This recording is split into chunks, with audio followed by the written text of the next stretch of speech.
Hey, hey, hey, scrappy ladies, how are you this Monday evening? We have an exciting episode of Scrappy TV coming your way. I am going to give it a few minutes for people to join because, okay, this is something really strange.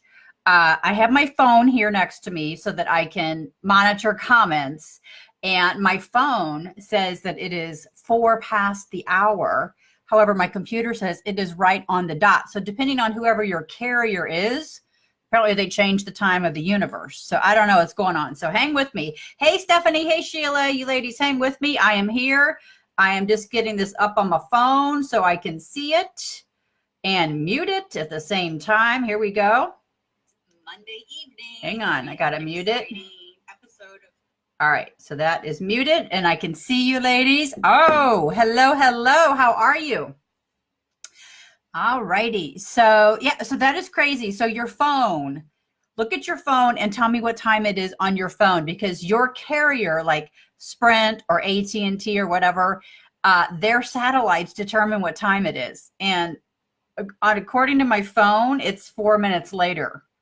So yeah, okay. Oh yeah, Stephanie says I'm in an alternate universe. I think I am, Stephanie. I think I am. I do.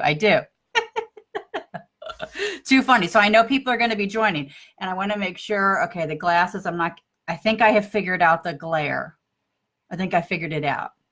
Yeah, we'll talk about that another day. We tonight are talking about a favorite topic of selling. And I know it's a huge topic because I get a lot of comments, and I had a lot of comments from you all about selling and how you really hate to sell. So we're going to talk about that tonight. Let's just check here. Stephanie says it's 5:02 on hers. Oh, are you traveling somewhere, Stephanie? Or is your phone in another state? You must be traveling, because I know you live near me. All right. So tonight we are talking about selling, and if it terrifies you, which it does really terrify most people, and what we're going to do instead. Okay. And the instead part, I'll come clean. I'm going to come totally clean. Here's what you're going to do instead. You're going to get over it and you're going to sell. Okay. But we're going to talk about it. I have some really good strategies for you all, and some really good news as well. So we're getting started. Let me see here who is joining. Got lots of people joining. Where are you all joining from? Sheila says her phone and computer are the same time. I must be in the future right now. Maybe I could be from the past. I don't know, Sheila. Who knows? Hey, Paula, how are you? Hi, Marlene. Good to see you from Houston. I was just joking that when I started this Facebook Live, my phone is like 4 minutes faster than my computer. So I don't know which satellite to believe. But anyhow, we're all here. We're all here talking about, oh, you're up in northern Wisconsin. Ooh, but that's cold, Stephanie. That's cold. All right. So we're talking about, if selling terrifies you, do this instead. And the do this instead is get over it and sell. But we're going to talk through it. And I'm going to get started because this is a doozy tonight. I have like, a lot of pages. We're going to get going so we can try to do this in an hour. Where are you all joining from? I know that Stephanie is up in northern Wisconsin for some crazy reason, because I think it's pretty darn cold up there. We have Marlene coming in from Houston. Where's everyone else coming in from? Hi, Miss Serena. I know you're just up the street here in Tampa. All right. Well, you put in a comment where you are coming. Hey, Terry, how are you? All right. So let's do this. Okay. This Facebook Live is for anybody who breaks out into sweat when they think about selling, about having to sell, or believes that they actually won't have to sell in their own business, like they've adopted this just build it and they will come attitude. That's a funny one. Okay. It's for you too. You imagine selling along the same lines as like wearing like one of those polyester suits and selling like those panel station wagons from the 70s. Okay. Who's with me? Or this Facebook Live is for you if you cannot even imagine one scenario in which you think you would be like 100% comfortable selling, right? Selling. All right, I'm just checking the comments here. Hey, Heather. Yay, I'm so glad you finally made it to one of the Facebook Lives. I'm going to be staggering the times for different time zones because we have folks from all over the place. All right. Sheila from North Carolina. Yeah, Terry says yes. Her idea of selling is give it away and they will pay you later. Okay, we're going to fix that, Terry. I promise. Another North Carolina, Erie, Pennsylvania. Awesome. Okay. So, who here dreads the idea of selling?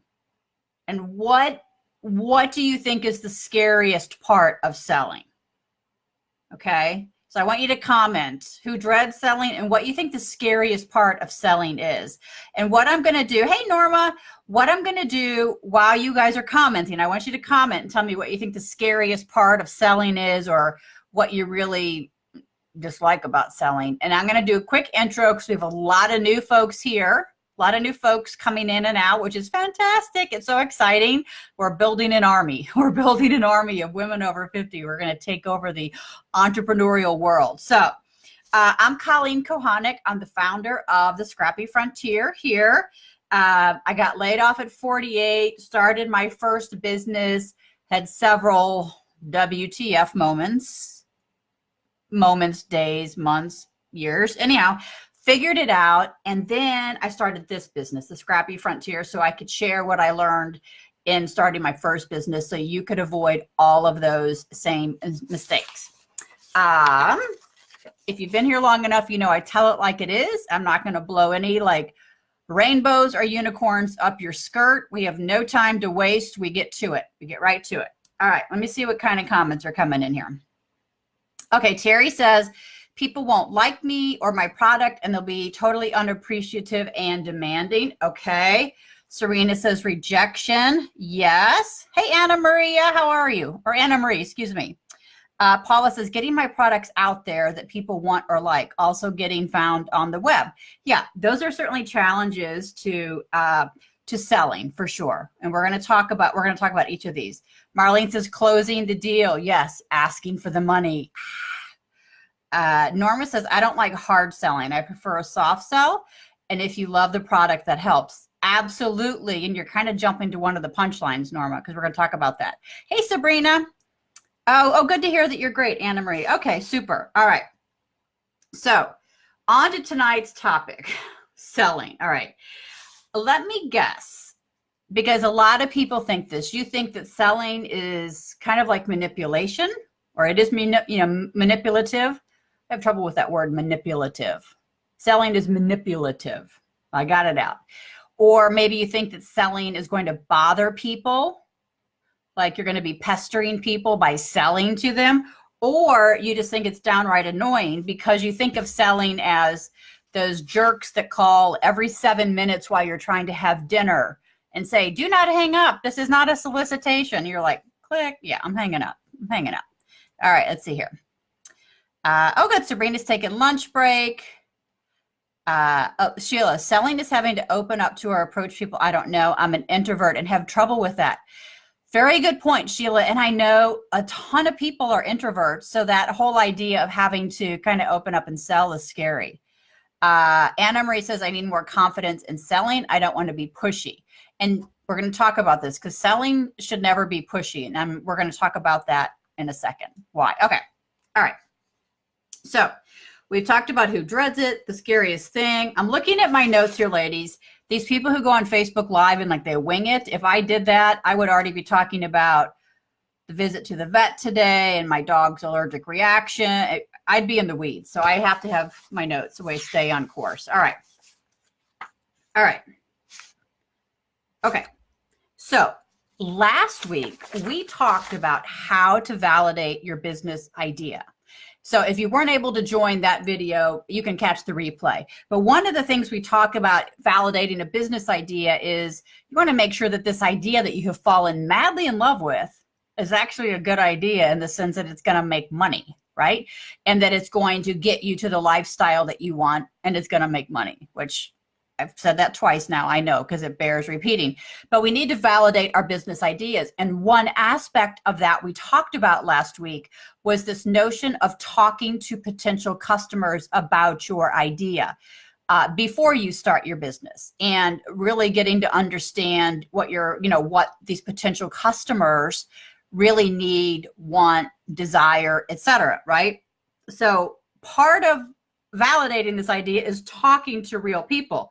And I want to point out that that activity, sharing the value of what you believe your business idea holds, is practicing selling in these discovering calls. So that's a really good thing. So if you've gone through that exercise yet, and I hope you have, because and it actually should be an ongoing exercise. In fact, I grab people all the time. I grabbed Marlene last week, who's a new member here, and I said, hey, I want to talk to you, because it's just important to always be talking to our ideal customers.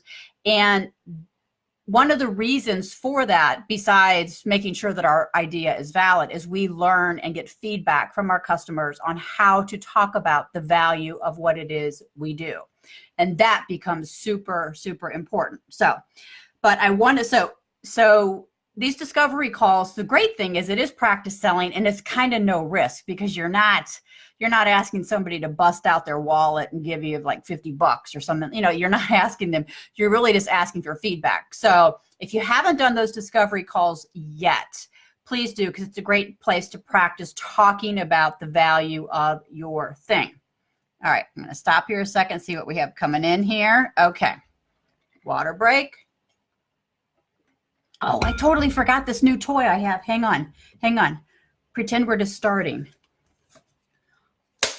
Take one. Oh my God, I totally forgot that. Okay. So when we have these discovery calls and we're practicing selling, it's a great opportunity, and it's really great practice. But it's still kind of selling. I have really great news, and I want you all to guess. What is the best news of all, being over 50 and selling. I want some comments here. I want some serious comments. What do you think is what's the advantage we have of selling at our age? I want some comments. I want to hear what you ladies think while we're talking about this. I'm going to put this down a little bit.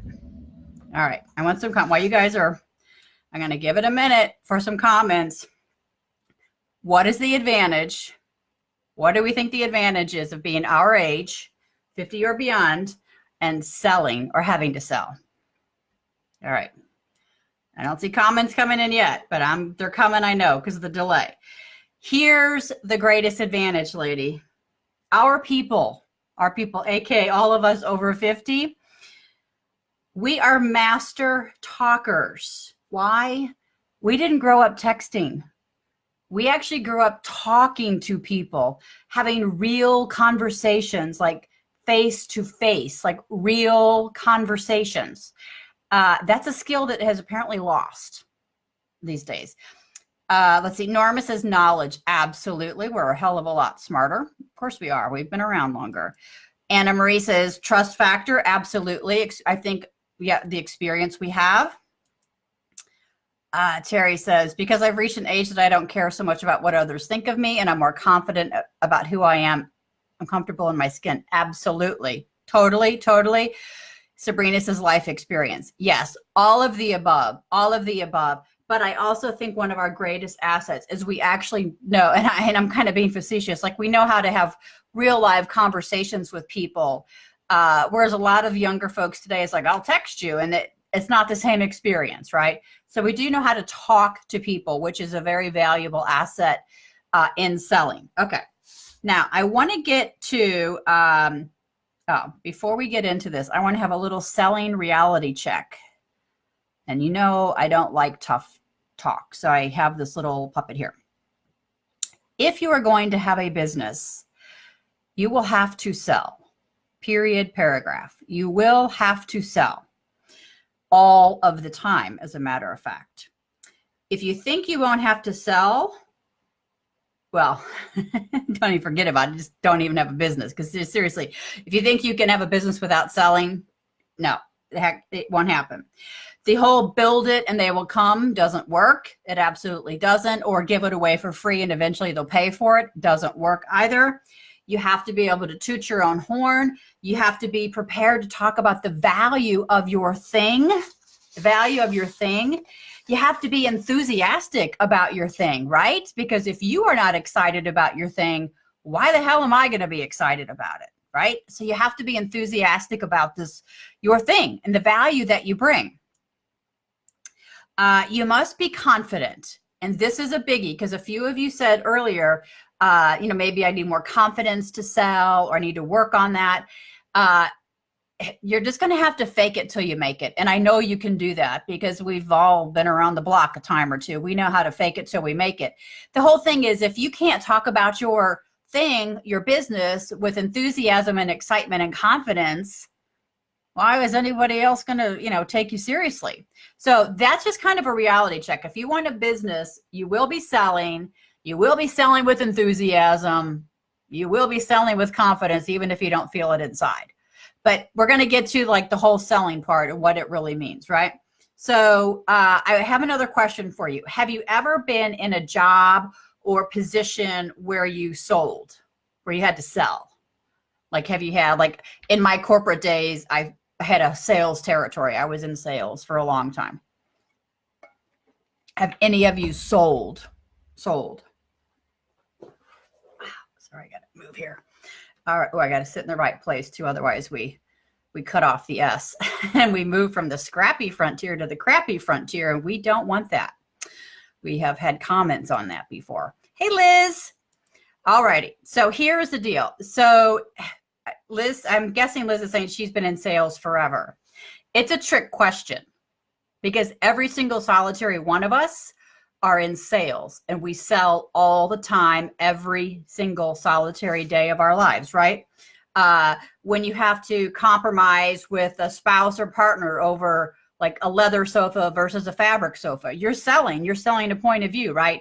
When you meet somebody new, you're selling yourself.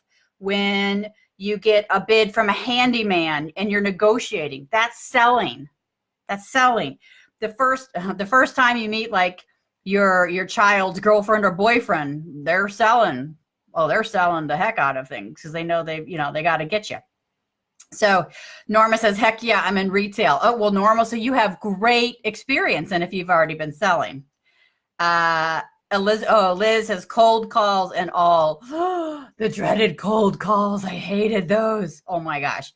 Terry says, yes, insurance, and I bombed and quit after 3 months. I have sales PTSD from the experience. I bet, because cold calling is hard. Marlene says, yes, and it was difficult, but did it. Donna says, I work retail. Liz says, every day. Terry says, teachers sell education, information, futures. Absolutely. Stephanie says, not products, but ideas and projects all the time. Heather says, in my retail days, past 8 years, I sold every day. It's a whole new experience to me after 30 years of being an office manager. Sabrina says, yes, tickets and reservations. Okay, so you ladies have a lot of sales experience. And those of you who do not have a lot of sales experience, you still have experience. You just maybe haven't framed it in that way. We are selling every single day. When we're meeting people or whatever, we are, having to present ourselves, present some type of value, etc. So why is it different? Why is it different when we're selling in our own business, when it's our own business? Because we have a lot of ladies here with a lot of sales experience. A lot of sales experience. I was in sales for a long time. I had a territory. A lot of you all have clearly had sales backgrounds, etc. I think the difference is, it just is, but I think the biggest difference is we're selling something that's ours, that we have created, invented, imagined, defined. And so it becomes very personal. When you're selling like insurance for a company, yeah, it's like important, but it's not really like any skin off your nose, kind of thing, because it's not your baby. So when we're selling in our own business, the challenge is the rejection is bigger because it's personal, or it feels personal. It can feel very personal. Excuse me, I'm just going to check the comments here. Oh, lots of, here we go. Yeah, there's still fear. If it's mine, it's my baby. Absolutely scared. We're selling ourselves, and it's scary. It is because it's our creation. I've talked about this a lot just in terms of having your own business. One of the greatest things about it is the responsibility that comes with having your own business. Every decision you make is yours and yours alone. So if something goes south, it's just you to blame. When something goes great, it's like, woohoo, I did that kind of thing. And it's the same with selling, because it's our thing. The fear is there. It's a rejection thing. It's more of a rejection factor. So that's why selling, even though we sell every day, suddenly it becomes very personal. It becomes very personal.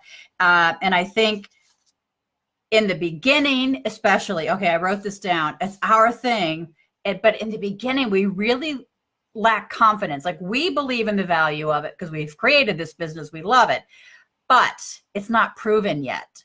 So like, maybe if you're just in the very beginning, or you're just, maybe you haven't had any sales yet, or you're in the very beginning, it's really kind of hard to toot your own horn and like talk about the value and all when you really don't have any like proof in the pudding. Like, 9 out of 10 dentists, like, well, actually, I haven't sold to any dentist yet, kind of thing.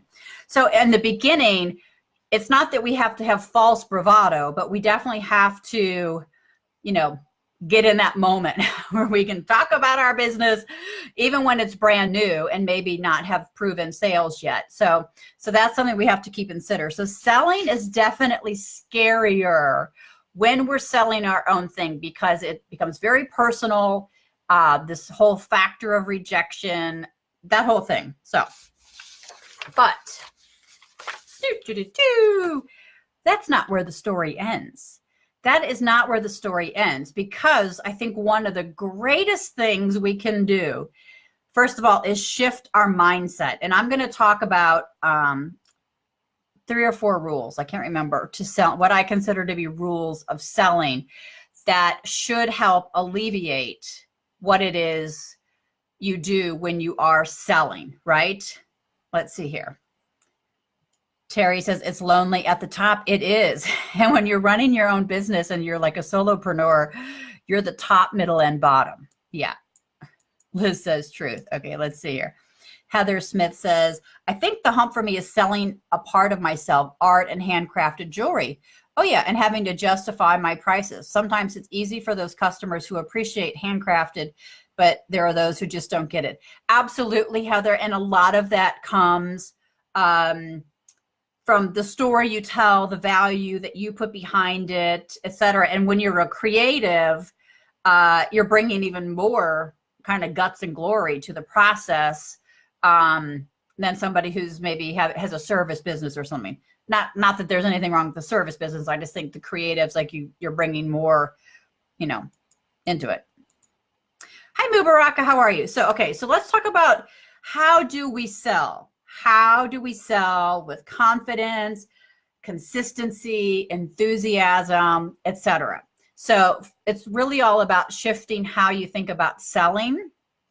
And if you've been in a sales role, like a lot of you, it sounds like you have, you get that. Like when I first started in sales in my corporate days, I loved it because it was really about relationship building and taking the time. But it quickly grew to like, how many people did you call on today? And how many people did you close? And it just became kind of icky, really icky.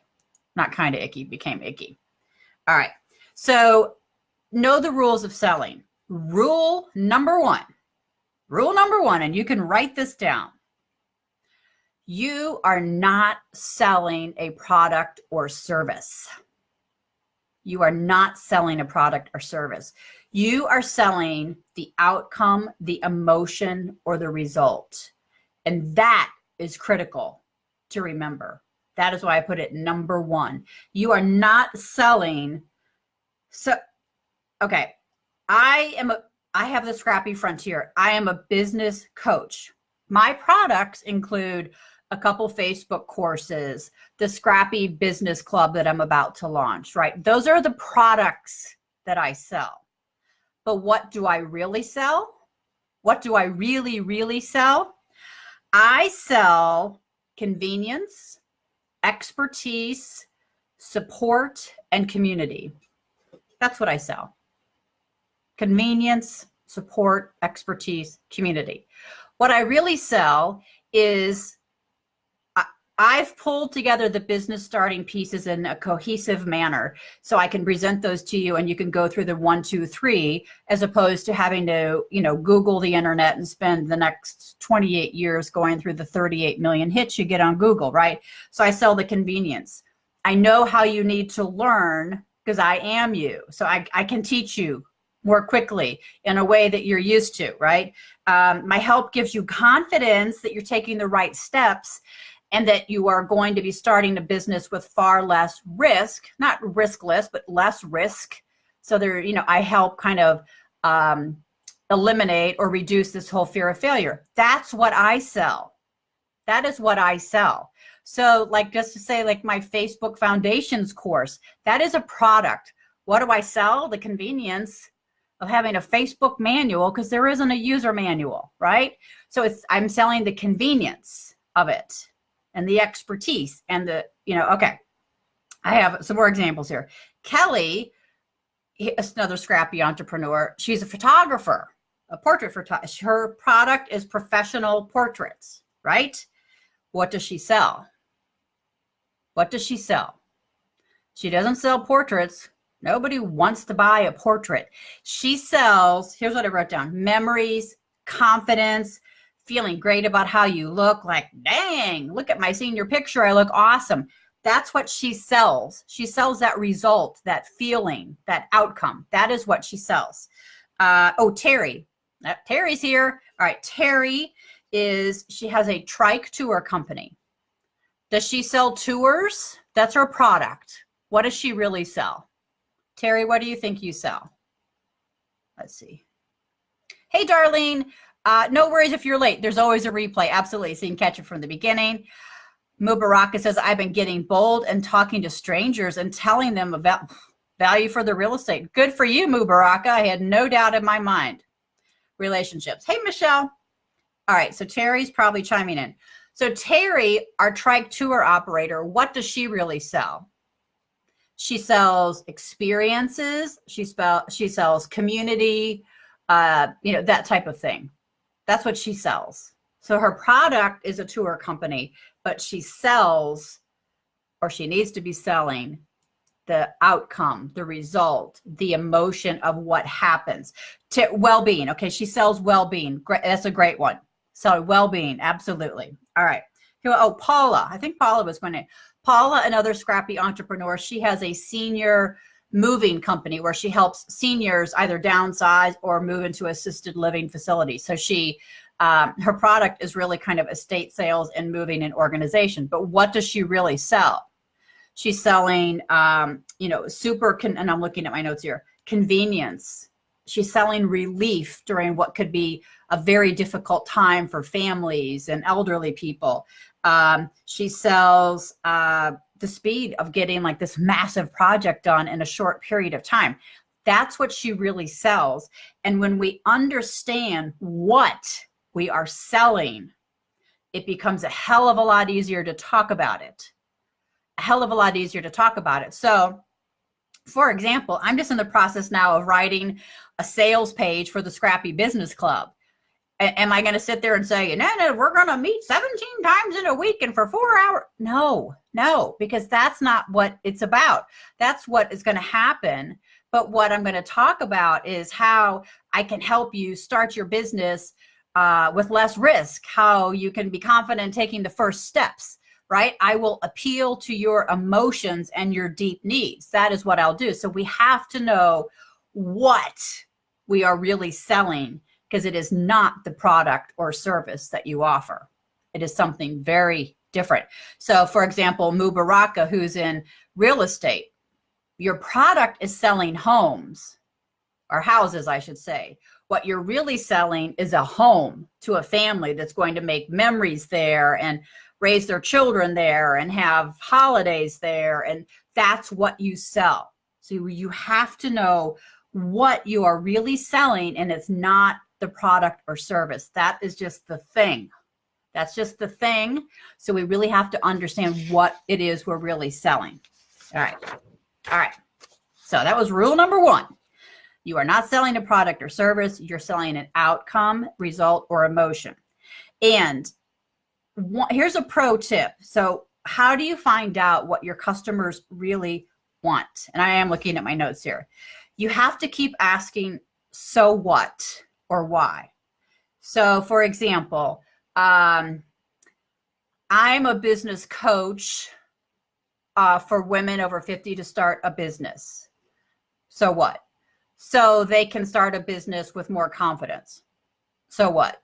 So they can reduce this kind of fear of failure or reduce risk of financial investment that may not go well. So you keep asking, so what? So what? So what? To get to the bottom of what it is your customers really need. Terry's Trike Touring Company. I sell trike tours so that people can get outside in the sun, so that they have a sense of well-being, so that they get to meet other people, so they gain confidence in their ability to ride these. Keep asking, so what? And you will get to what your customers really, really want or need, because that's what you need to sell. Now, when I was I have this story, okay? When I was in corporate sales, I had to do a lot of training of like new reps. Oh, hang on. I'm going to see what new comments are here.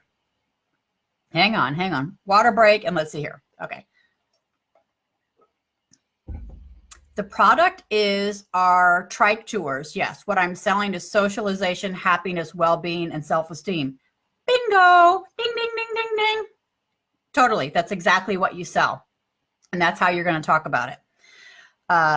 Think about Maslow's hierarchy of need. Absolutely. Absolutely. Totally. Totally. All right.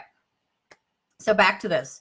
Once you know what you're selling based on your customers' needs or desires and this whole so what thing, it'll be much easier to talk about your product and the value you bring, because you're not just, throwing out a bunch of like, I have trike tours, they're $90 an hour, you're kind of just hitting people with stuff that aren't engaging them in any emotional way. And we're human beings. So you gotta go with the heart first, right?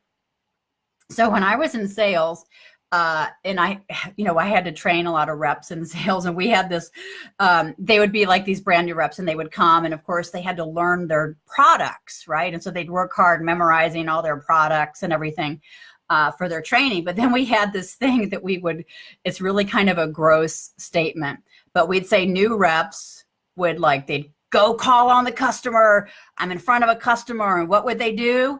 We say they'd show up and throw up. They would basically come and be like, this is my product. These are the features. These are the benefits. It's so awesome. Eh. And that is exactly what you do not want to do, because you completely ignore the customer. It all becomes about the product. This product, it has like 10 sizes and 48 colors, and who cares? The customer cares. Okay, so you never just want to show up and throw up. That's a sales term. I know it's awful, but it's what we used to say. And I did it. Oh my gosh, when I was a new sales rep, show up and throw up so you could prove to the customer just how much you knew about your product. The bottom line is, it's all about the customer, right? We're humans. So the second you open your mouth talking to a potential customer, you know what they're thinking? What's in it for me? What's in it for me? What is this going to do for me? And we have to remember that. We're humans too. We do the same thing. So it's all about the customer. So we really have to know what it is we're selling and how it pertains to the customer, right? So what is in it for me?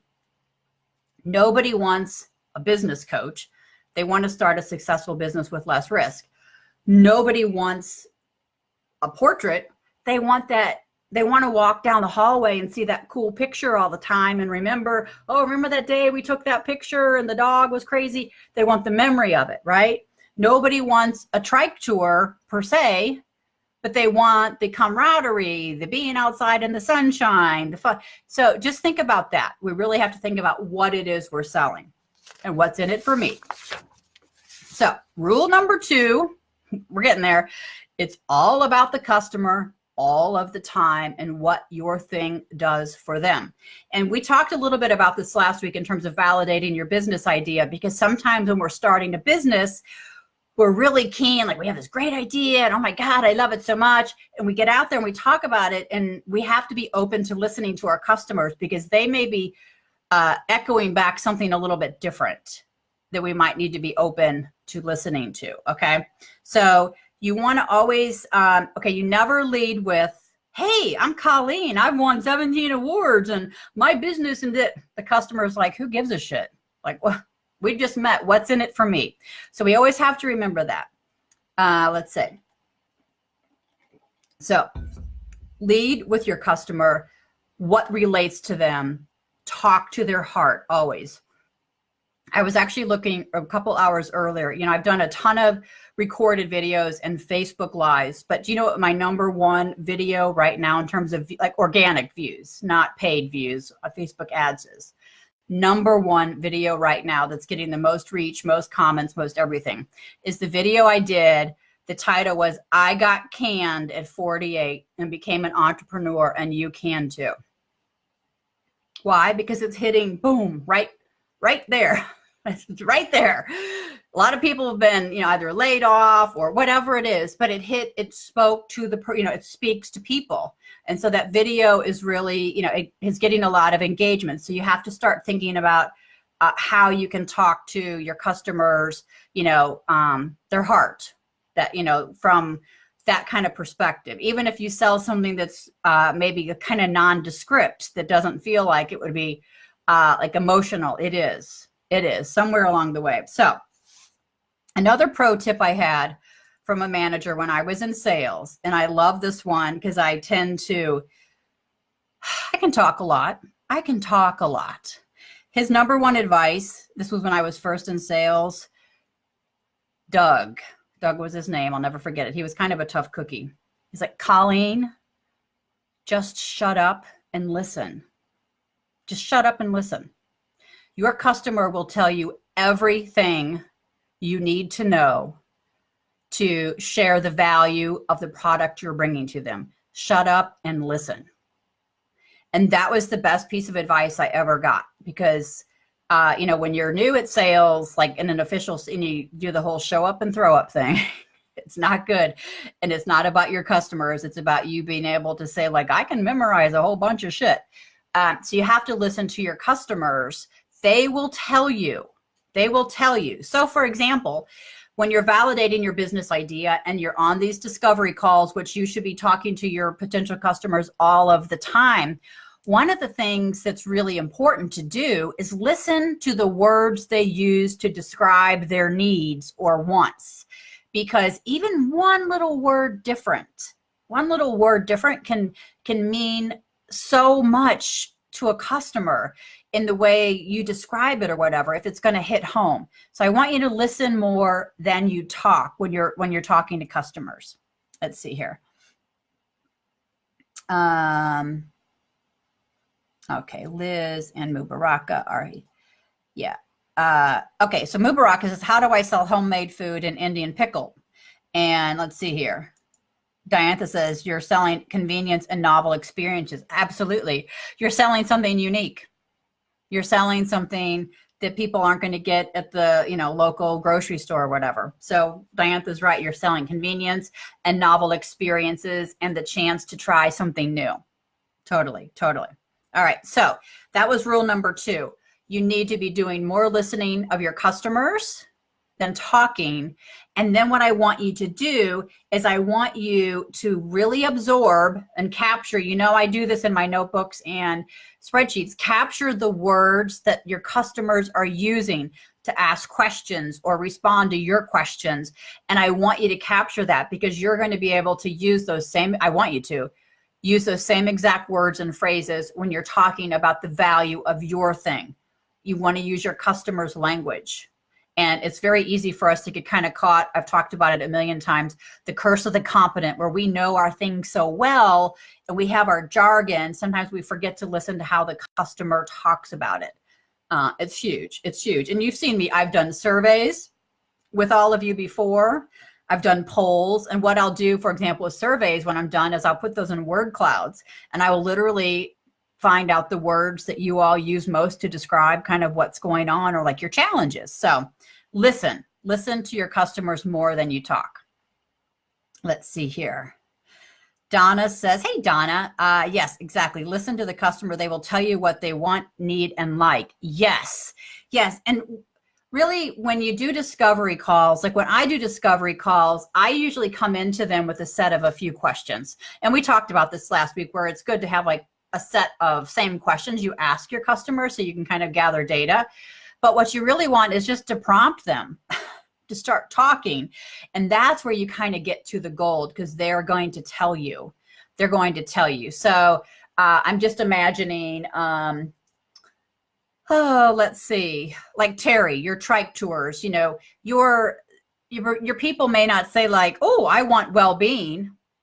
They probably don't. Like, oh, I would like well-being. We don't talk like that, but they're probably like, oh yeah, I'd love to get out in the sunshine and maybe get a little exercise or activity in.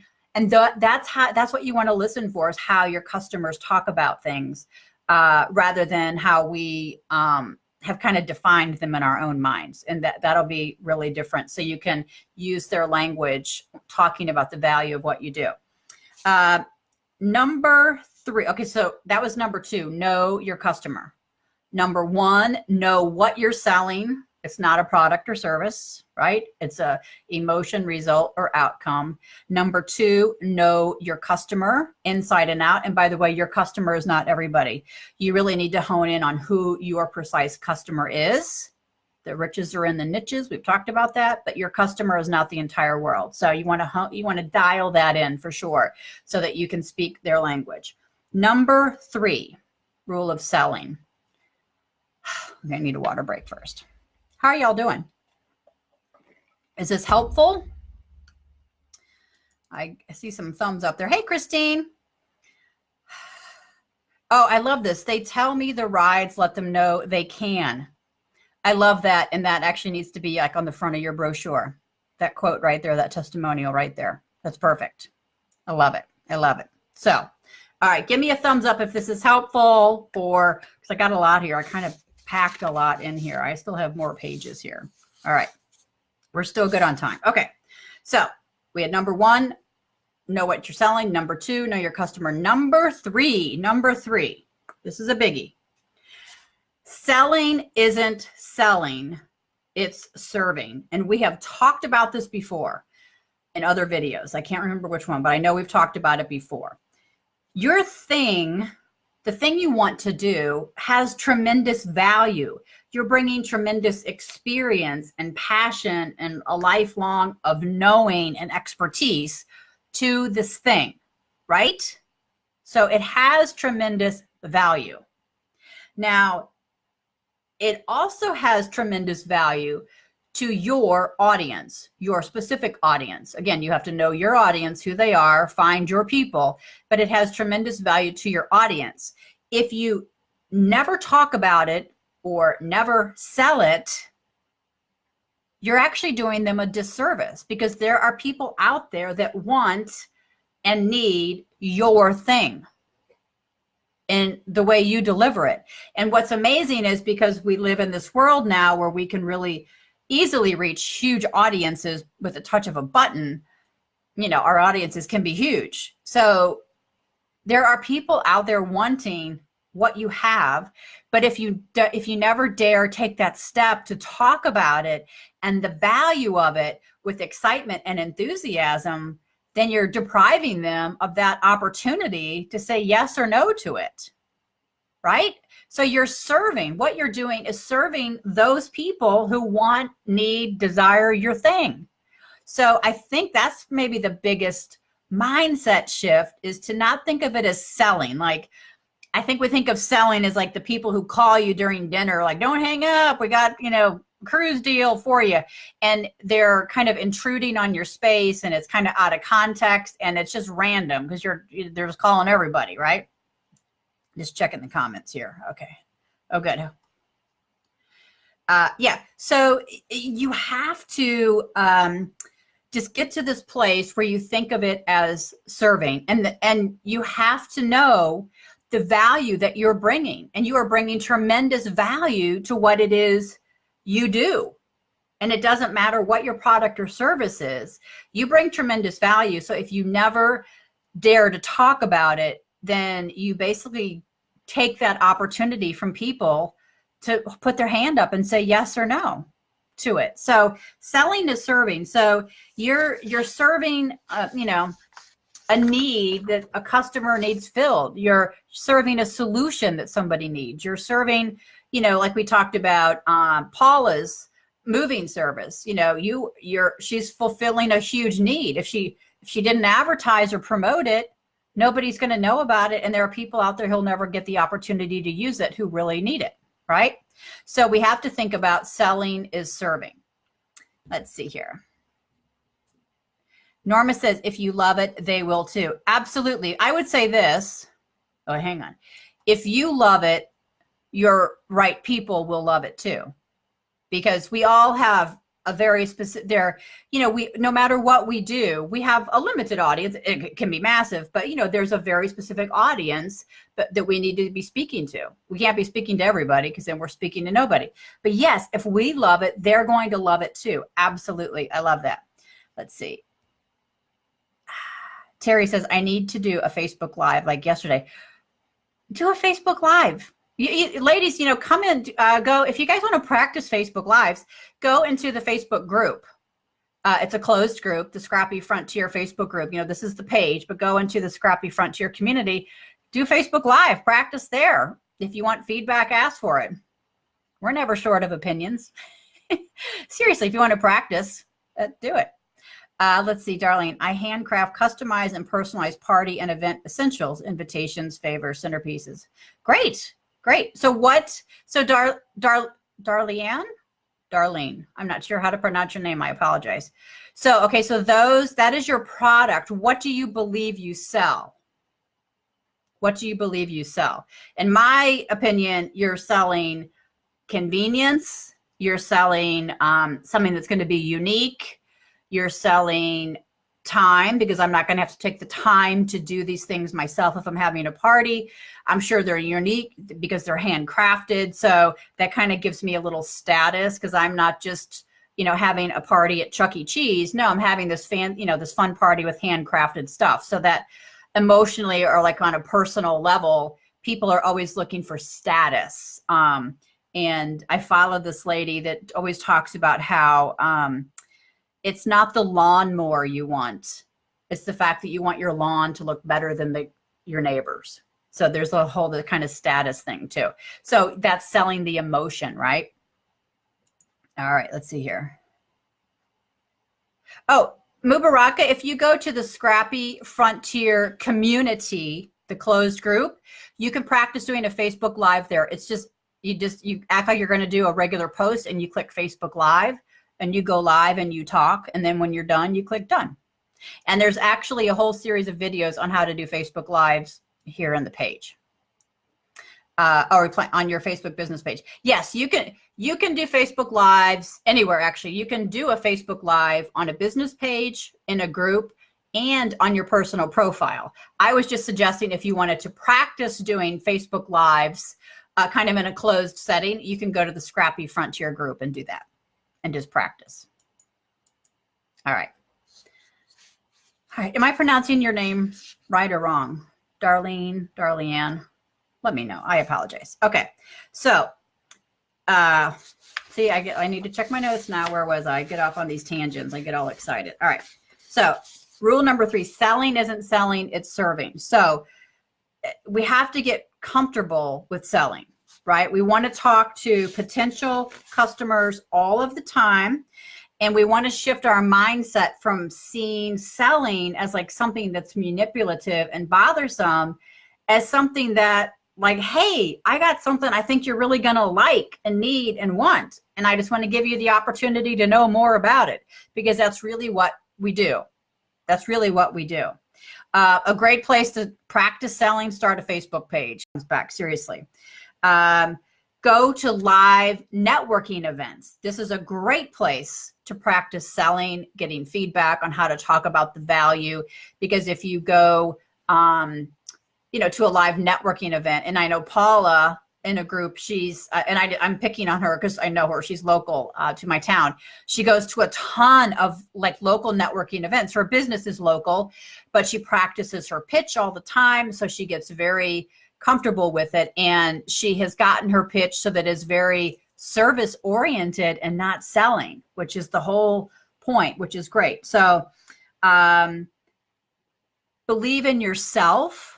And I think Norma said earlier, if you love what you do, it needs to come out, and you need to show that enthusiasm also, because that is part of the value. That's part of the value, is when you've created something kind of from scratch, your business, and it comes from experience and passion and interest. That needs to come out, because that's a huge value to the person potentially receiving what it is you're selling. All right.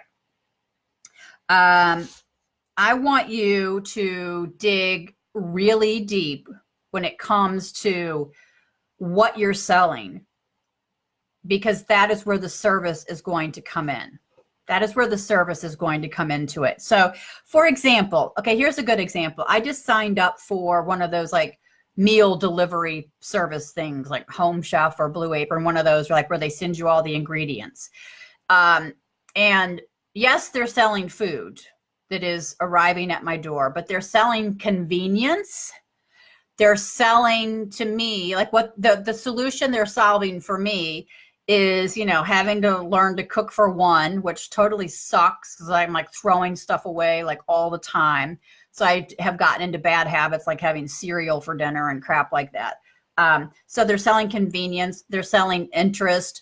They're selling kind of an emotional, like getting back to normal kind of thing. You have to dig really, really deep with your customers to understand how you can serve them. And you need to present the value of what you do in the way that speaks to how you can serve them, if that makes sense. So you're not about, you're going to get this, this tour for $90 and no, you're going to, go with the experience and the emotion first. You have to really, really know your customers well, and you need to really dig deep. Now, rule number four, you have to be selling all of the time. You need to be talking to people in the grocery store checkout line. You need to be talking to people on the street. You need to be talking to family and friends. You need to be telling everybody, the whole world, about your idea, what you do, where you do it, why you do it, because people need to hear what you do over and over and over again before it really sticks. I've heard things like 7 times, 10 times, whatever. It's a lot. People need to hear a lot.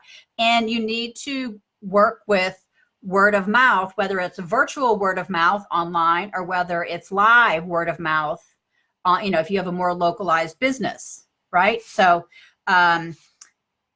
have brochures and cards with you at all times. Tell people what you do. Get bold. Get really bold and brazen. So for example, I don't know if you saw the post, but Terry, who has the Trike Tour Company, was talking about approaching a cruise line and getting, their tours kind of, associated with that. That's huge. You got to get bold, be brazen, and, just be bold about what it is the value you offer, and think big where you're going with it, because it is big. What you're bringing is this huge value and experience. So it is big. Like I said, find networking groups, find out where your potential customers are hanging out online, hang out there. And it's not like you have to be there and just like saying, hey, this is what I do, come buy my stuff. No, start serving, start answering questions, start, all of those things. Okay, let's see. Okay, Darlene says it's Darlene, but spelled differently. Thank you. I appreciate that. Terry says we joined the Chamber of Commerce. A great place to start. Even if your business is online, I would say a local Chamber of Commerce is still a great place, because they have tons of learning opportunities, networking opportunities, places to practice your pitch and get feedback on it, that kind of thing for selling. So definitely a great place. downtime equals sales time. So I put this in here specifically because the other day, Paula, who has the senior moving company, had posted in the community about how she was like in between this appointment and that appointment. So she had time. So she stopped by a community that she's been trying to, get business with for a long time, and it paid off. So she got, a great contact, and she's gotten business from it. So we have to be selling all of the time. All of the time. We have to take every opportunity possible, whether it's brochures and business cards, whether it's just talking about it with everybody. You should be talking about your thing until you're sick of talking about it. Really. You should really, really be talking about it that much, because people will eventually start to associate you with that thing. And that's where referrals can start to come in. Let's see. Persistence. We talked about this. People need to hear about your thing many, many times before it sinks in that, you do this and they can refer you, etc., or that they start to recognize you as the person, for that thing, kind of thing. So, Kelly, the photographer, needs to talk about photography all of the time to everybody, when she's at the kids' basketball game, when she's in the grocery store line, when she's online, not selling in a ways, but, oh yeah, I'm a photographer, and, offer help, so we need to be talking about it all the time, like we're a broken record, seriously. And not to the same people. I mean, a lot to the same people, but you know what I mean? To everybody. All right, let's see here. New comments. Let's see. Liz says, my why is health, relationship building, good skincare for self-esteem and problems. Absolutely. Yes. Yes. My challenge, Liz, would be, and I know you're a writer, so you're a wordsmith, is how do your customers talk about it? Do they talk about health, or do they say, I want to feel better? And that's the kind of distinction I want you to make. Like when we're talking to our customers and capturing what they say, I want you to capture their exact words, because most people aren't going to come to your spa say, I'm looking for health and relationship building and good skincare. They're going to be like, I want to feel better about how I look. I want my skin to glow. I want my husband or boyfriend to be like, hubba hubba. You know what I mean? So kind of capture the words they use. And I know you're a writer, so you're a wordsmith there. Let's see here. But not selling the thing, but the emotion and what people want, need. Absolutely. Absolutely. It doesn't matter if you are selling. So for Sheila, who is here, I think she's still here, sells art, like this ink art. I'm not describing it well, but she sells art. So what is the emotion or result there for a product like that? What is she really selling? She's selling the ability for somebody to give like a really cool, unique gift that, like when they're at the bridal shower and you're opening my gift and it's really cool, people are going to be like, oh, Colleen brought a really cool gift. I wonder where she got that. So you're selling kind of that status, that emotion, like my yard looks better than his yard kind of thing. You're selling the uniqueness of it, and the fact that you went out of your way to find something like totally unique that wasn't like just in the store. So we definitely want to sell the emotion and what people want. And here's the thing, people don't really know what they want. So it is incumbent upon us when we're talking to our potential customers to keep digging, because we will eventually get to what they want or need, but they kind of need to be led to that place. If that makes sense. Like when I was corporate, we used to do, and I was in market development, these surveys, and there's this question out there that makes me crazy. It's called the Net Promoter Score. Technical term, neither here nor there. You've had it a million times in a survey. On a scale of 0 to 10, how likely are you to refer or recommend this product? And you pick a number. Why is that? It's utter and complete bullshit. You know why? It's proven in surveys that people, one, they don't really know what they want, especially on a survey. And two, they try to give you the answer that they think you need, like the right answer. So since we have the ability to have face-to-face conversations, that's where the real magic comes in, because you can say like, why? Well, tell me more about that. But what do you mean by that? And so you can get deeper with the words and the emotions and the desires of what it is your customers want. All right. Stamped art. Thank you, Sheila. My bad. But when people give stamped art, it's a very unique gift. It's not like I just went down to, Dillard's. Is Dillard's even around still? That's a US store. And bought a gift. It's a very unique gift. So what you're selling is like this uniqueness, and like nobody else is giving this gift, and kind of thing. So you're selling a little bit of that status as well as the uniqueness and the kind of this factor. So anyhow, selling that.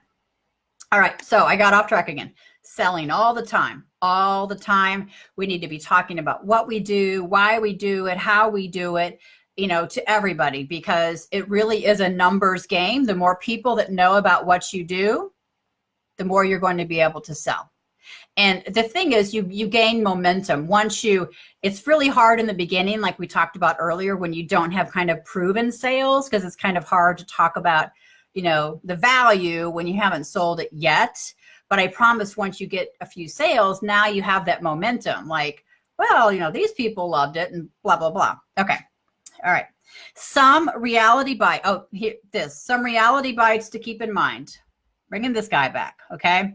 And I think this is where a lot of us get a little hung up. And we talked about it earlier, this whole fear of failure, this fear of rejection. People aren't going to like my stuff, or, that kind of thing. Your thing isn't for everybody, and it never will be for everybody. So know your audience and your value proposition, the value you bring, the value you serve to that audience. Let the others go. Let them go. For example, the other day I had, I was in another Facebook group, and where everybody was like introducing themselves. What do you do? Like, I help women over 50, become first-time entrepreneurs. Well, doesn't that bother people sometimes that it's women over 50? I'm like, yep, it bugs the shit out of women, men, and children under the age of 50. That's not my audience. I can't do, that's not my audience. So your thing isn't going to be for everybody, but your thing is for your audience. So know exactly who it is you're serving and really dig deep with them. Knowing your customer and your value proposition, the value that you're bringing, the serving that you're bringing, is an ongoing process. Never just assume that your audience stays like this. Like you do the discovery calls once and that's it. No, be talking to your audience all the time, asking them, hey, why did you buy this? Why did you sign up for it? Did it meet your expectations? Was there a surprise? You always want to be getting feedback and learning from your audience, because we're people, we're always changing, right? So we always want to be getting the feedback. So it's not just a one and done. I say the same thing about your business idea. Always needs to be an ongoing kind of validation process. Knowing your customer needs to be an ongoing validation process, because we just live in these times where we change a lot fast. All right. Hey, Kelly, how are you? I talked about you, Kelly, so you'll have to catch the replay. All right. Okay, so know your customer and your value proposition. It's an ongoing process. Keep learning, keep listening, Remember, we want to gather as much information of how our customers talk about our thing, because that's way more important than how we talk about it, because they're going to tell us exactly their desires, needs, and wants, their emotions, the words that they use. Like we were talking about with Liz earlier, are they talking about health, or do they say, I want to feel better? We need to know that so we can use their words, kind of thing. Okay, practice your pitch as many times as you need, in front of a mirror, in front of your dog, on a Facebook Live, in Facebook groups, to your friends, to your family, so much that it comes out with 100% comfort, ease, confidence, enthusiasm, and boldness that it needs to have. Because I think the way we talk about our thing is kind of like it gets us, 90% there. I mean, so if we come out like, oh, yeah, I'm kind of a business coach. I mean, I kind of like to help people. You're going to be like, what the hell? I'm not going to hire her. She's not enthusiastic or excited about what she does. But if I'm here like, oh my gosh, I'm a photographer. I make these great portraits and it's so much fun. I could work with dogs and you're going to have it on your wall and you're going to be telling stories about it. People will react to that same emotion. So you've got to get your pitch down to a place that it rolls off your tongue and you're able to put the excitement, enthusiasm that you feel about it inside, outside. And that, I know that's kind of easier said than done. And here, okay, so when I first started doing Facebook Lives, I had like a secret closed group that I would do them and watch myself. And I'm like, geez, oh, Colleen, you're like a dead fish. Like, how about a little life? And it really takes practice to like bring the energy and excitement that you feel inside to your outside and external communication. But it's very important when you are, quote, serving, not selling, but serving the value to people, because it will come across. And I think Norma said it earlier, if you love it, other people are going to love it too. I mean, it can be infectious, right? The enthusiasm and all. Let me check the comments here. Oh, no worries to be late joining. You'll have the replay, Kelly. No worries. Okay, let's see here. Darlene, give me 1 second. I'm going to finish up these last few points, and I want to come back to your pricing question. Okay, so you are going to get no's. People are going to say no. We talked to your first point, your thing isn't for everybody. And even if it is for somebody, it still might be a no. Okay, move on. Learn, maybe ask them why not, all of those things, learn from it, but hey, it's a no. Okay, move on. Not a big deal. I said deal with it. That's a little harsh, but we will get no. Not everybody's going to buy your stuff, right? And you will get naysayers and haters. Move on. They're not your people. I can tell you, the more you talk about what you do and the more enthusiasm you bring, and then the more momentum you get, you will find more and more naysayers. And I'll just say it's that other person's issue, not yours. So just don't even give it any energy. Move along, right? Okay, let me see here. Some questions and a sip of water. Okay, Darlene says, how do you confidently state your price and stay firm? I have a hard time with pricing overall. Okay, well, pricing could be a huge, obviously, conversation. The best place to start with pricing, people say, what does the competition charge? That's not a good place to start, because that's what they're doing.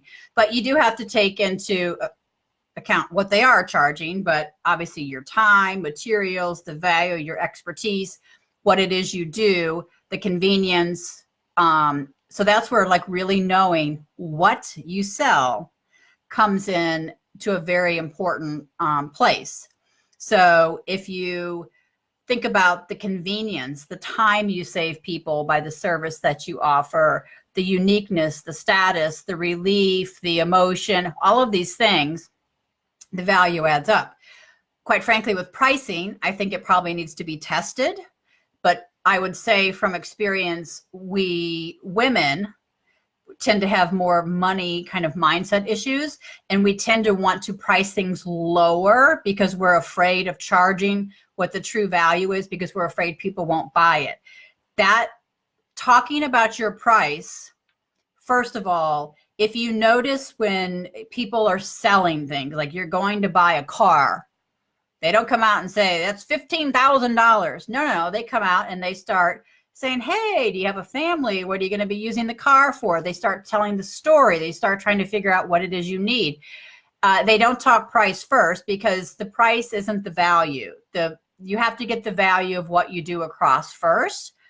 And then once you know what you really sell, once you know the value of what you sell, then it's very easy to firmly state your price. Okay, Mrs. Smith, The price will be $297 for A, B, and C after you've had your conversation. Oh my God, that's too much money. The best question ever for it's too much money compared to what? Compared to what? Compared to you going and doing all this yourself? Compared to, I could say, somebody could say to me, your Facebook foundations course was too much money. Compared to what? You're going to spend hours and hours to figure it out yourself, that kind of thing. So once you know the value that you bring to your customers, not everybody, but your customers, and you get beyond the product value, and get into the result and outcome value, because that's where the true value is. Again, remember, you're not selling a product or service. You are selling convenience. You're selling happiness. You're selling all these things. Once you understand that value and convey that value, then it should be very easy to say, this is $197, or we have these 3 other packages. And if somebody says that's too expensive, then you say, compare to what, and reiterate your value. And if they're not willing to pay it, then they're not willing to pay it, and they probably never were going to pay for that. So I think you have to figure out the true value of what you're selling. And also, we have got to be bold enough to go out the door with the price that it represents the true value, and not allow this fear of failure or fear of rejection to lower the price. Because if you charge less than it's really worth, people know that. And all that says is you don't believe in that product enough to charge what it's really worth. So you've now devalued everything about your product or service. Does that help, Darlene? And I know this is easier said than done, so you got to practice it. This is what it cost. This is why it costs that. Here's the value. And there you go. Let's see here. All right. Oh, lots of comments here. Let's see. Not trying to make you self-conscious. I talk with my hands too. And Sheila, you know what is so funny? I'm not a big hand talker usually, but I have this desk. It's a mechanical desk that goes up and down. I have to keep my hands off the desk because it's here. Watch. See how it shakes, and it shakes the camera. So I try to keep my hands here, but that is so funny. But they do help me express myself too. But I'm not Italian, so let's see here. Let's see. Yeah, Darlene, definitely work on those things. It's all about not everybody's going to buy your thing. You have to be 1,000% clear the value of what you offer. And again, it's not just the product or service. Like Liz is saying, you're buying my experience, health, well-being, because she's in the health and beauty, so she's working with your skin, and also people want to know that she's an expert and she has experience in this. So it's not just like the cream or the procedure you're buying this whole experience, and you're walking out feeling confident that you had a good experience and you had a good service, and that all of these things. So we have to stop thinking about just the value of the product or service itself, and think much bigger about what it is we really sell, because that's where the value is. That is where the value is. So for example, what I do, helping people start a business, you can do all this for free. You can look all this up for free. You can get it on Google and YouTube. What I sell is the convenience of having put it all in one spot, the fact that I've done it before and made a lot of mistakes, so I can help you avoid them. You don't have to spend days, weeks, months, years figuring out which of the 2 million hits on Google are the ones to really read. That's what I sell. I sell kind of the comfort and relief knowing that I've been there, done it, and I can hold your hand along the way. And so there's going to be some less risk and that kind of thing. That's what I sell. So when I come out with pricing, it's not just the price of, say, like the Facebook Foundations course and the 50 hours it took me to build it. No, there's a lot more to it. I'm selling the convenience, the fact that I pulled it all together in one place, the fact that I taught it in a certain way. So you have to really think beyond just the very specific product and service. And that's where your value is. And I think once you kind of sit down and put pen to paper and realize the value that you're actually bringing, when you go to say, hey, that's $197 or whatever it is, the confidence is there. And if somebody questions it, you say that, yeah, well, that's what the price is. So thank you, and don't waver. I think, I see a lot of people waver. I see a lot of people want to come out with a lower price in the beginning to get customers in and then raise their prices. Absolutely not. You need to go out the door from the very beginning at the value your product is, even if you're completely new to being an entrepreneur, because the thing still has the value. I mean, you'll certainly be able to refine and whatnot, but raising your prices is so difficult. It's much easier to just go out at the price that it should be. You may have fewer customers. It may take a little bit longer, but in the long run, you have sold the value at what the value should be. You haven't devalued it in any way. You haven't said to the world, like, I'm not really that confident in this product or what I'm doing, so I'm going to come out with a much lower price, right? No, you come out the price that it should be valued at from the beginning. And you may have fewer customers in the beginning, but you haven't devalued anything, because having to change the perception of the value of your product is much more difficult than just coming out at this price. It's like how luxury products do it. Mercedes, like the car's $90,000. Take it or leave it. I mean, it's like they know the value of what they're selling. Darlene says, so helpful. You've given me some real important tips and reminders. I'm so glad. I'm so glad that that's helpful. Let's see here. Sheila says, see my earlier comment. I don't know if I can go back, Sheila. Oh, you're funny for the day. My cat is watching with me and is trying to catch your hands. That is hysterical. See, now that's something, I have dogs, so they don't get up here on my computer, but they would if they could. They would if they could. All right. Heather says, very helpful. Give me some new ideas. I can take a fresh look at the selling side of things and what I need to refocus on. Absolutely. I think it's not selling. It's presenting the value of what we do, and from a customer's perspective of what they really need, versus the whole feature benefit thing. You don't want to be talking about the feature benefit. That's what new sales reps did, like the whole show up and throw up. Like, I've got this new technology product and it will, no, people want to know what it's going to do for them, right? Let's see. Kelly says, yes, pen to paper. I think for me, I'm going to need some practice. Yeah. What?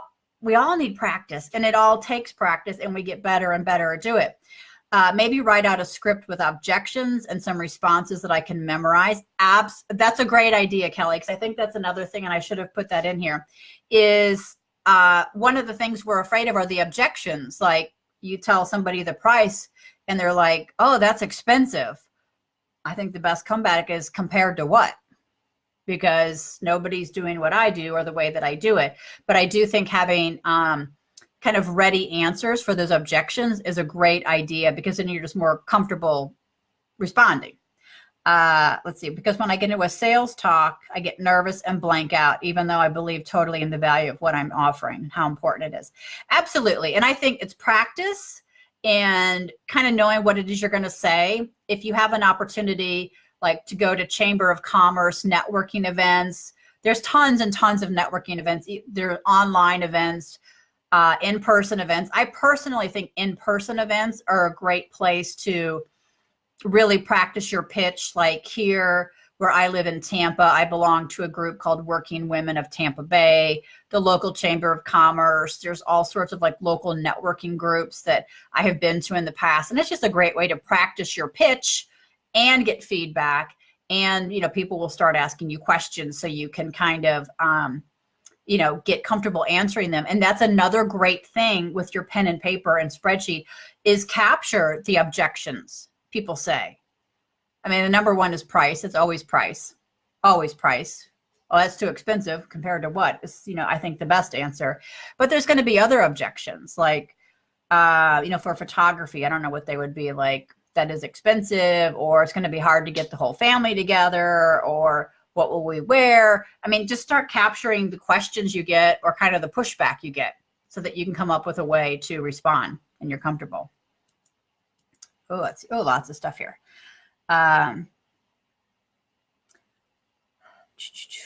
Sheila says, I've actually gone up on price on my pictures on Etsy and have made more sales.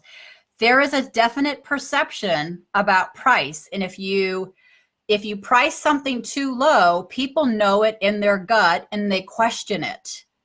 They question it. It would be like if you'd go, online and somebody's selling that fancy new Mercedes for $4,000. You'd be like, what kind of flood was that car in? Kind of, you know what I mean?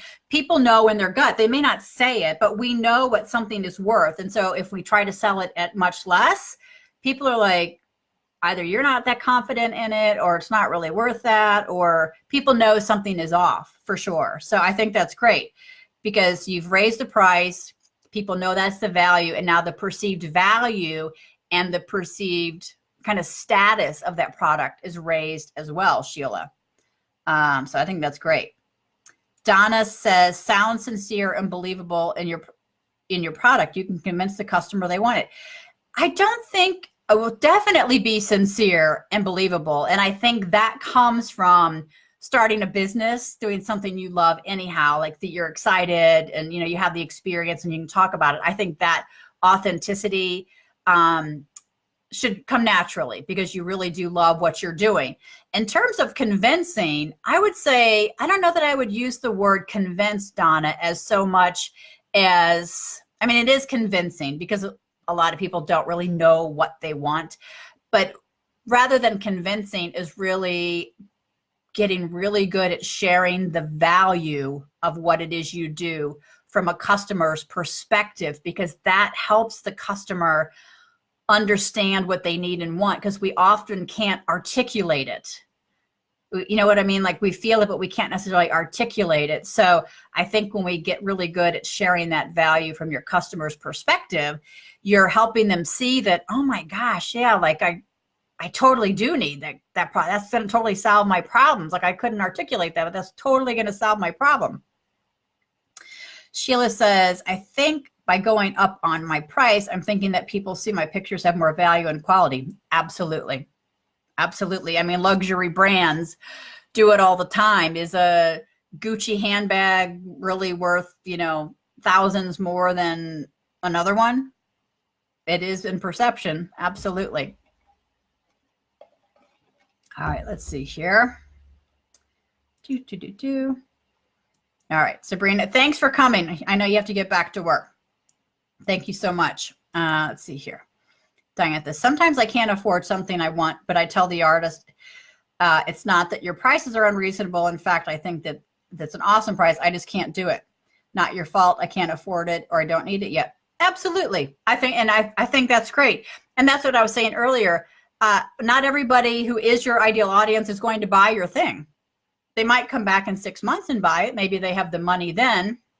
So that's another thing when you have customers, your audience are your customers. It's not just the people who are buying. You always need to be, nurturing your whole audience, because I know there's all sorts of stats and whatnot, but you could be working with somebody for a year or two before they buy something from you. And a lot of it's just a matter of circumstance, life happens. Life happens. All right. I don't see any other questions coming in. Oh, we went long. This is a good topic though. I love talking about selling, but I think it's a huge stumbling block for some of us because we kind of freeze up, like we're going to have to go kind of regurgitate like features and benefits. But again, I think just really hone in, put pen to paper. What is it you're really selling? It's not the product or service. Really know your customer, what they need, how they talk about what it is that you do, your product or service, so you can present the value in their words. Be selling all of the time. Be listening all of the time to your customers. They will tell you exactly what they need if you can shut up and listen long enough, according to Doug, my manager. And practice, because the more you practice, the more you can talk about it. Like Kelly says, she totally believes in the value of her photography, of course, but then we have to be able to just practice enough that that energy and enthusiasm comes out on the outside as well. Because that the way we talk about what we do also instills confidence in the other person. If you're kind of wishy-washy about it, or they're going to think, you're wishy-washy about it. But if you come out like, hey, this is what I do, here are my prices, you know, there you go. New comments here. Let's see. Christine says, another great input. Super. Thanks. Very informative. Awesome. All right. If you have any last minute questions, but while you're putting any last minute questions, next week's Facebook Live is Monday. Hold on, looking at my calendar. What is today, the 25th? Oh my gosh. No, it's next Monday, March 4th. Is it March 4th already? Oh my gosh. All right, hang on a second. I need to look at something. I'm stunned that it's March. Hang on. I want to look real quick. I just want to make sure because I think it's a different time next week, but I can't remember.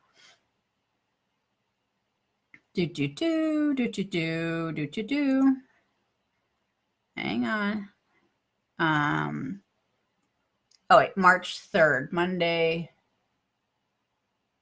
Oh crap. Monday, March. Hang on. I think I have my dates wrong on here. Monday, March 4th. I do. I have the date wrong in the Facebook group. Is at 3 o'clock. So next week it's going to be 3 p.m. Eastern Standard.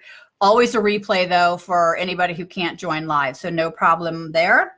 We're talking about how to find time to start your business when you don't have any time. And I know that's a big topic, especially a lot of you are working full time still. A lot of you obviously have families, caregiving, all sorts of stuff going on. So how are we going to find time to start a business when we don't really have time? I want to talk about that. Then I will correct the date on the Facebook page, but I will create an event so you can get a reminder for next week's Facebook Live, 3 o'clock, not 6 p.m. And then, I'm so excited. So I mentioned it earlier. The Scrappy Business Club is the membership site that I'm starting late March. It's actually going to be launching on March. I'm looking at my calendar. I have a big wall calendar in front of me.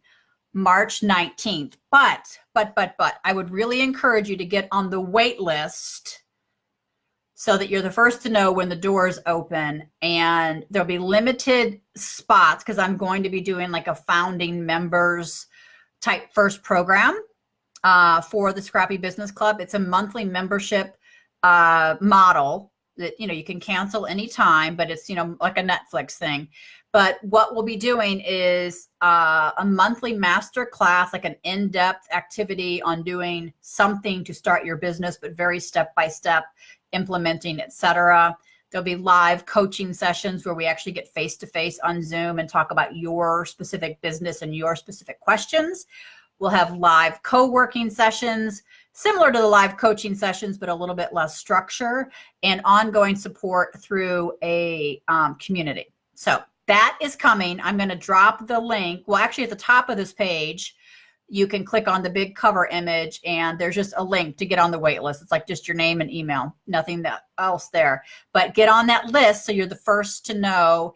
And there will be limited spots because it's going to be at a super exclusive price for founding members. Yes. All right. So we have that. So get on the wait list. And I think that's it. Are there any final questions? I see some. I see new comments. Let's see. Thank you so much. I learned a lot. I'm so glad. Thank you. Terry says, oh, good topic. Yep. It's a good one. Yeah. Kelly, go back and watch the first part. No worries. Crazy Monday. Not a problem. The replay will be there as soon as we're done here. Not a problem. And Heather says, thanks for all the great info. Very informative. We'll definitely try to make it to the next Facebook Live. Have a great week, everyone. Awesome. And again, if you can't make it, the replay is always there. But if you don't have any other questions, I will say good evening. Have a wonderful Monday night. I will see you in the group. I'll see you here on the page. You'll see me on email, and get on the wait list for the Scrappy Business Club. I am really excited actually about the Scrappy Business Club. Really, really excited. So anyhow, have a wonderful evening, ladies, and I'll see you online. Bye-bye.